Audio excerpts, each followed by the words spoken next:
میرے محترم بزرگوں، دوستوں، عزیزوں، سنت تو یہ ہے کہ ایک کافر کو بھی راضی کرو، ایک کافر کو بھی راضی کرو۔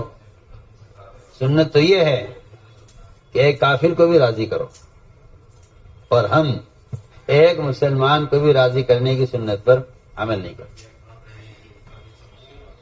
یہ بھی آدمی کی اپنی نفسانی خواہش ہے، اور یہ ایک نفسانی شہوات میں سے ہے کہ کسی مسلمان کو راضی کرنے میں مسلمان اپنی ذلت محسوس کرے۔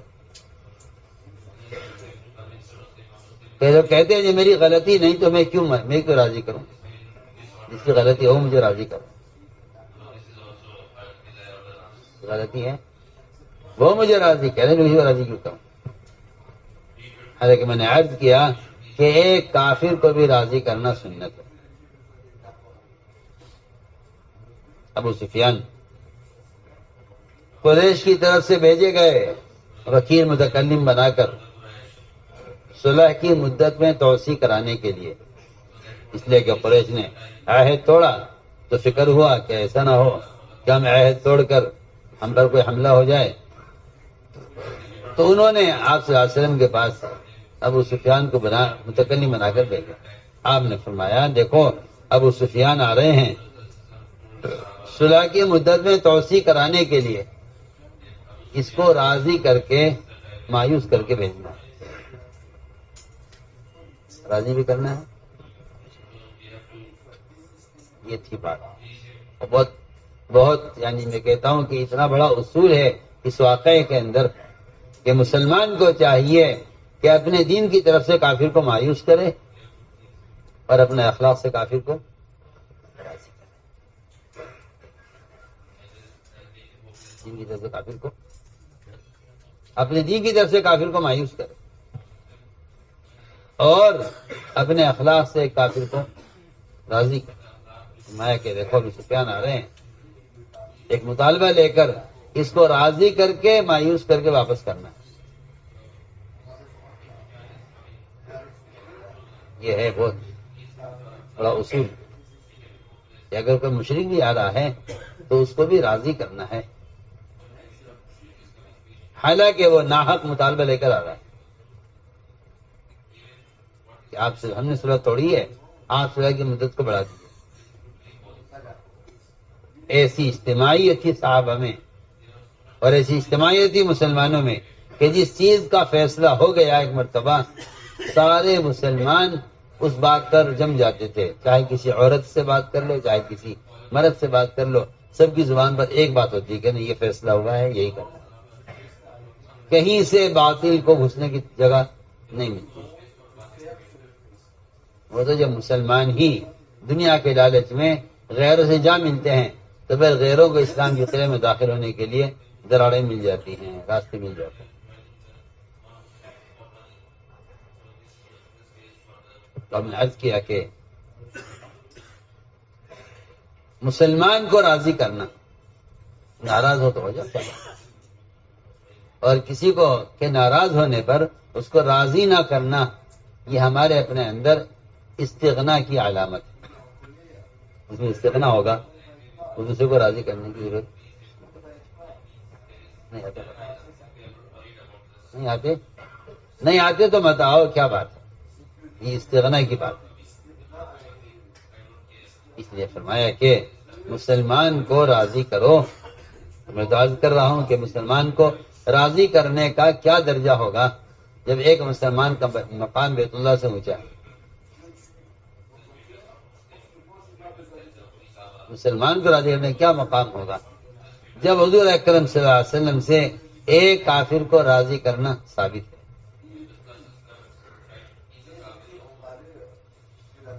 چنانچہ اگر مسلمان سے لڑائی ہو جائے تو اس کو مناؤ، اس کو راضی کرو۔ ابو بکر عمر رضی اللہ عنہما، حضرت عثمان، حضرت علی، حضرت عمر، حضرت عثمان، ان خلفاء راشدین کے درمیان آساسن کے زمانے میں بھی اختلاف ہو جایا کرتا ہے، لیکن وہ چاہتے یہ تھے کہ اس مجلس کے ختم ہونے سے پہلے ایسا کام کر کے دکھلائیں کہ لوگ دیکھنے والوں کو تعلق پہلے سے زیادہ گہرا اور دیکھنے والوں کو پہلے سے زیادہ محبت نظر آئے. یہ ان کا معمول تھا. اختلاف تو خوب ہوتا تھا، لیکن اختلاف کی مجلس سے اٹھنے سے پہلے ان کے تعلقات ایسے مضبوط ہو جاتے تھے کہ دیکھنے والوں کو یقین نہیں آتا تھا کہ یہ وہ ہیں جنہوں نے اختلاف کیا تھا. بعض صحابہ کہتے ہیں کہ حضرت عمر اور حضرت علی کے درمیان ایسا اختلاف ہو جاتا تھا کہ ہم سمجھتے تھے کہ آج کے بعد دونوں ملیں گے نہیں آپس میں. اس مجلس کے ختم ہونے سے پہلے وہ آپس میں ایسے شیر و شکر ہو جاتے تھے کہ وہ اختلاف اس مجلس میں ختم ہو جاتا. یہاں تو سال کے سال گزر جاتے ہیں، لوگ جو ہیں وہ اختلاف کر کے اس انتظار میں رہتے ہیں کہ کوئی اگر معافی مانگے تو معاف کریں. اس لیے فرمایا کہ مسلمان کو راضی کرو اور مسلمان کو معاف کر دو اس سے معافی مانگنے پر. اور یہ بات حق ہے کہ جو آدمی کسی کو معاف کرنا نہیں چاہتا وہ اللہ سے اپنے لیے معافی کا طالب نہیں ہو سکتا، ورنہ جو اللہ سے اپنے لیے معافی کا طالب ہوگا وہ مخلوق کو معاف کرنے میں جلدی کرے گا. وہ مخلوق کو معاف کرنے میں جلدی کرے گا جو اللہ سے اپنے لیے عفو کا طالب ہوگا. فاعفوا واصفحوا الا تحبون ان یغفر اللہ لکم. فرماتے ابو درداء رضی اللہ تعالیٰ کہ میں بیٹھا ہوا تھا آپ صلی اللہ علیہ وسلم کی خدمت میں، اچانک ابو بکر رضی اللہ تعالیٰ عنہ اپنی لنگی کا یا کپڑے کا کنارہ اٹھائے ہوئے آئے سامنے سے اور غصے میں تھے. آدمی غصے میں ذرا تیز چلتا ہے، اور ان کا کپڑا اٹھا ہوا تھا، ان کے گھٹنوں سے گھٹنے نظر آ رہے تھے. آپ نے فرمایا تمہارا یہ ساتھی کہیں سے لڑ کر آ رہا ہے. ابو بکر کی لڑائی ہوئی کسی سے؟ ان کا انداز چلنے کا، ان کا چہرہ بتا رہا ہے کہ ان کی کسی سے بگڑی ہے. آج آ کر سلام کیا آپ صلی اللہ علیہ وسلم کو. غصے میں بھی آدمی سلام نہیں بھولتا. آپ کو آگے سلام کیا اور عرض کیا کہ میرے اور خطاب کے بیٹے عمر کے درمیان کچھ بات ہو گئی تھی، میں جلدی میں ان کو کچھ کہہ بیٹھا ہوں، میں جلدی میں انہیں کچھ کہہ بیٹھا ہوں، پھر مجھے ندامت ہوئی. تو بکر فرما رہے کہ مجھے ندامت ہوئی عمر کو کچھ کہہ کے. میں نے ان سے درخواست کی کہ آپ مجھے معاف کر دیں، مگر عمر نے معاف کرنے سے انکار کر دیا.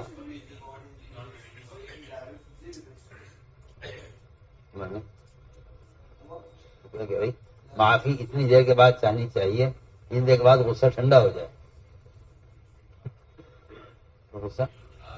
غصہ ٹھنڈا ہو جائے تب معافی مانگنی چاہیے. آدمی سے غصے میں معافی مانگو گے تو وہ غصے کی وجہ سے معاف نہیں کرے گا. تو میں نے اسے درخواست کی مجھے معاف کر دیجئے، انہوں نے انکار کر دیا. میں آپ کے پاس آیا ہوں، آپ نے فرمایا اے ابو بکر اللہ تمہیں معاف کرے، اللہ تمہیں معاف کرے. 3 مرتبہ فرمایا.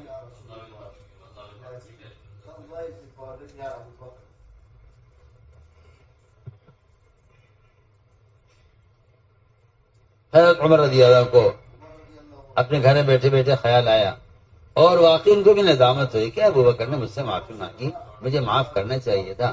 کچھ دیر بعد عمر پر ندامت ہوئی. حضرت عمر رضی اللہ تعالیٰ حضرت بکر صدیق رضی اللہ عنہ کے مکان پر گئے اور پوچھا کیا ابو بکر یہاں ہیں، اندر ہیں؟ ہمارے نے کہا نہیں یہاں نہیں ہے. چنانچہ میں حاضر ہوئے. عمر رضی اللہ تعالیٰ عنہ آ کر سلام کیا، دیکھا کہ آپ کا چہرہ بدلا ہوا ہے. آپ صلی اللہ علیہ وسلم کا چہرہ بدلا ہوا ہے. ابو بکر ڈر گئے. ابو بکر ڈر گئے.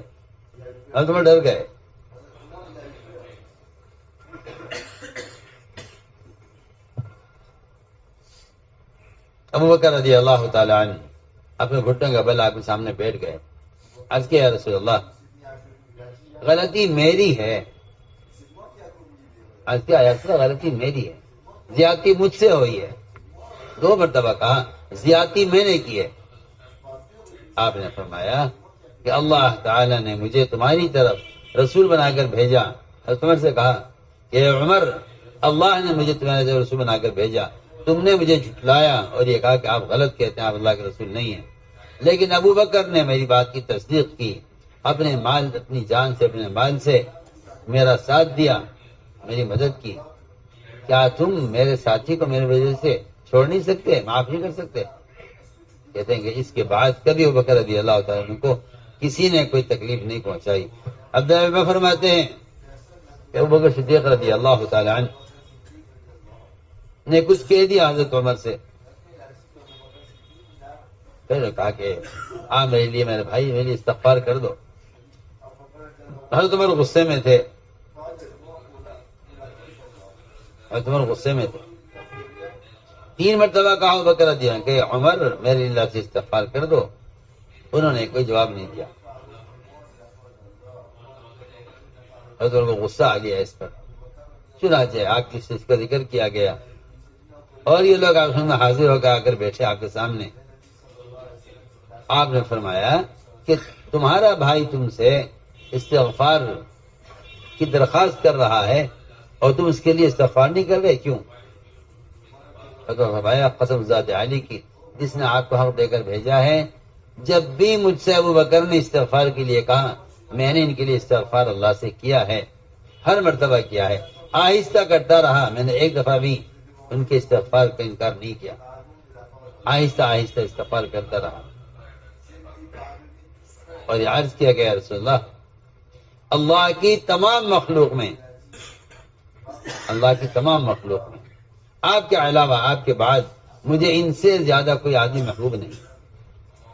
اللہ کی تمام مخلوق میں مجھ سے زیادہ محبت ابو بکر سے ہے. ابو بکر نے عرض کیا قسم ذات عالی کی جس نے آپ کو حق دے کر بھیجا ہے، آپ کے بعد دنیا میں مجھے سب سے زیادہ محبت ہے تو عمر سے. آپ نے فرمایا کہ مجھے میرے ساتھی ابو بکر کے بارے میں تکلیف نہ پہنچایا کرو، اس لیے کہ اللہ نے مجھے ہدایت دے کر اور دین دے کر بھیجا ہے، حق دے کر بھیجا ہے، دین حق دے کر بھیجا ہے. تم نے کہا کہ آپ غلط کہتے ہیں، آپ رسول نہیں ہیں، اور ابو بکر نے میری تصدیق کی ہے. ابو بکر نے کہا کہ آپ سچ ہیں، آپ اللہ کے رسول ہیں.